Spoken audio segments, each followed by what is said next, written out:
If I were to, with you, go to a concert, we would experience that exact same concert in a completely different way because we are two individuals with our own social experiences, our own past experiences, our own neurological experiences. And so that then gives us completely different experiences. And when we're unaware of those constraints, we can make the assumption that people are supposed to understand us. And we can also forget that our viewpoints are limited by our social, neurological, and individual experiences or constraints.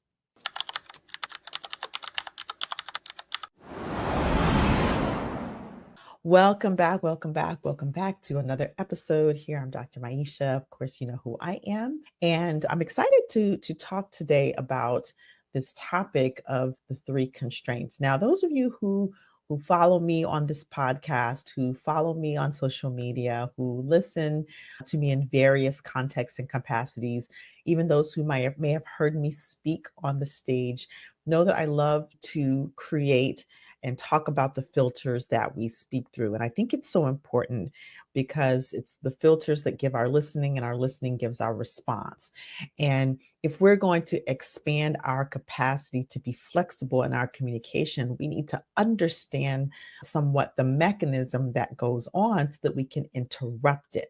Right. So understanding is just the first part. Interrupting it is the most important part. But for some people, like myself, it's hard to interrupt what I don't understand.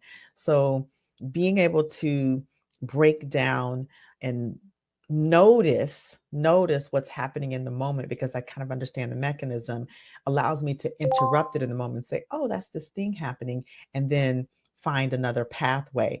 Additionally, I think it's helpful when talking about our communication and the ways that we can err in communication to understand that sometimes this error is due to lack of awareness, and sometimes it's due to lack of being able to access our internal resources at the time, depending on whether we're feeling activated or feeling if our body's going into that survival response.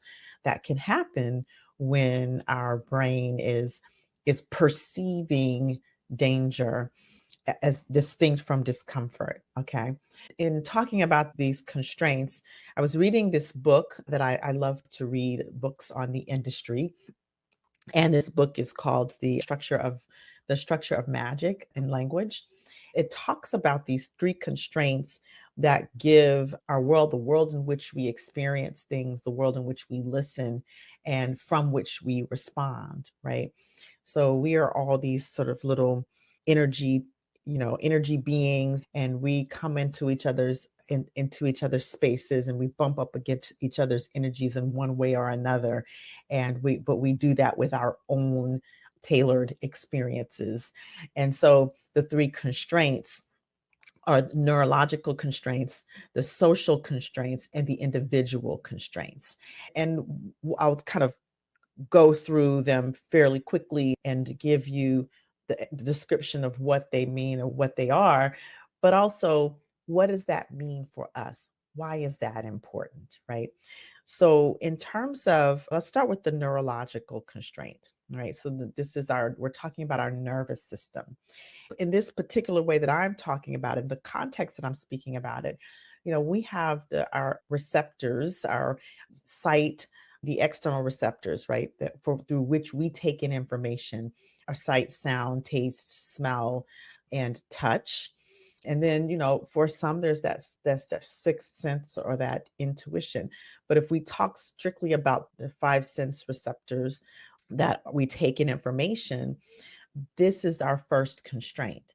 And everyone, and this kind of bleeds a little bit into individual, but everyone has their specific capacity to see certain things, to hear certain things, to feel certain things kinesthetically, to sense certain things, taste and smell.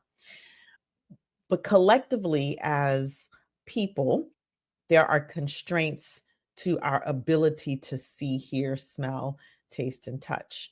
And so if you think about it this way, when there is light and you begin to imagine you have a light on, our eyes can perceive light down to a certain level or up to a certain level. So imagine you have a lamp on, and it's one of those lamps that it's not just a flip off and on switch, but it turns down and it turns up, right? It's a gradation. And so you can turn the lamp all the way down. Imagine you're turning the lamp all the way down until your eyes can no longer perceive the light. Now, that doesn't mean that there's not light there, it's that your eyes cannot perceive the light. In medicine, we do for people who have diabetes, it can affect the nerves at the tips of the fingers and the tips of the toes. We call it the peripheral nerves. And in diabetics, over time, we do this what's called a filament test. And it's designed to help us to know whether or not the patient is beginning to experience peripheral neuropathy or a loss of sensation in their extremities. And so we take this little tiny filament and we brush it against the bottom of the foot. And over time, and if they can feel, we brush it or we kind of touch it. And if they can feel it, then we know that sensation is intact. And so there is there are, and I don't know, I can't speak to the measurement, but there is a point of which we can no longer perceive touch, even if there is touch there. Even if there is touch there, there is a point where some people have more sensitivity than others, but consider that a filter. The one could say the same thing about smell. There's a point where we can no longer detect, we have no olfactory sense, and there's a point where we can no longer hear. It's like the decibel that maybe a dog can perceive that perhaps we can't perceive, right? Or a decibel below which certain insects can perceive that we cannot perceive. So that first constraint is neurological, right? Consider that. Now, the second constraint is social. So we have this, we all might live in different places and have different experiences, and different societies have different rules about whatever is going on, whatever issue is going on. And so there are collective societal rules, spoken and unspoken, and then there are geographical societal rules, spoken and unspoken. And those represent constraints. If you grow up in a society with a specific unspoken social construct, then when you move into a different social arena, then you're limited by what you grew up with. All right. And so that's the social constraint. And then we have our individual constraints. And the individual constraints speak to individualized experience. So if I were to, with you, go to a concert, we would experience the concert, that exact same concert, in a completely different way, because we are two individuals with our own social experiences, our own past experiences, our own neurological experiences, right? And so that then gives us completely different experiences. Now, given these three constraints, what does that even mean and why is it even important? As we move through the world, most people are often unaware of not only our own constraints, but the constraints of those with whom we interact. And when we're unaware of those constraints, we can make the assumption that people are supposed to understand us. They're supposed to already know. They're supposed to be a certain way. All right.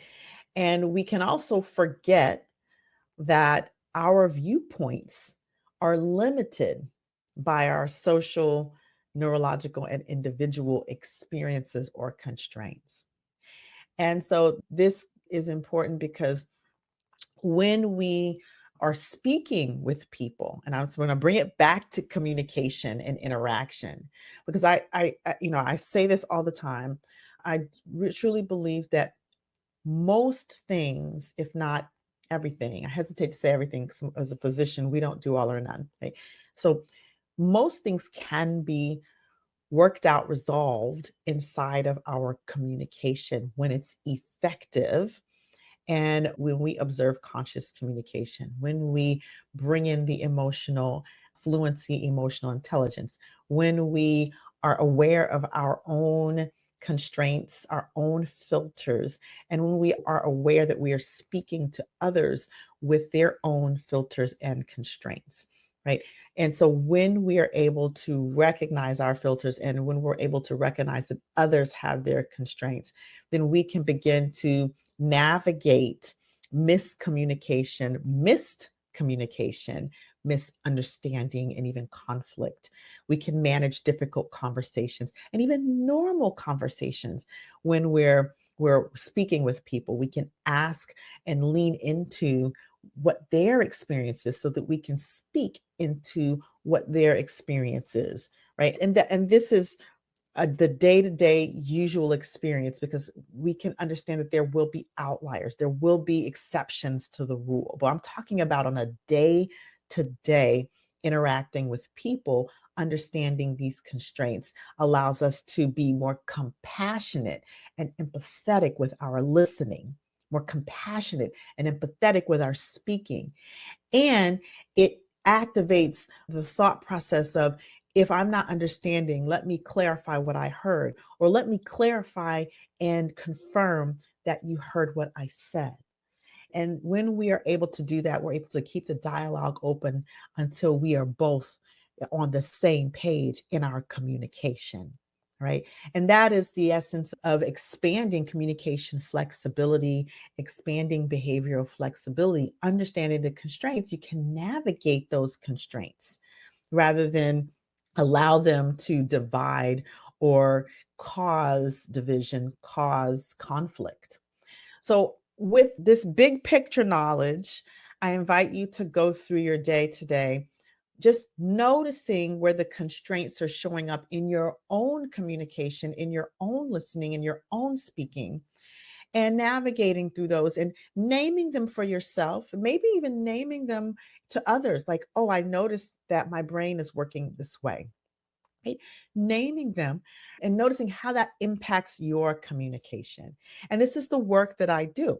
And so if you're finding in your organization that you're having challenges with communication, especially conflict and difficult conversations, definitely reach out to me. You can reach out on this platform. You can reach out to my website, mindremappingacademy.com, and let's talk about what kinds of workshops I could potentially provide.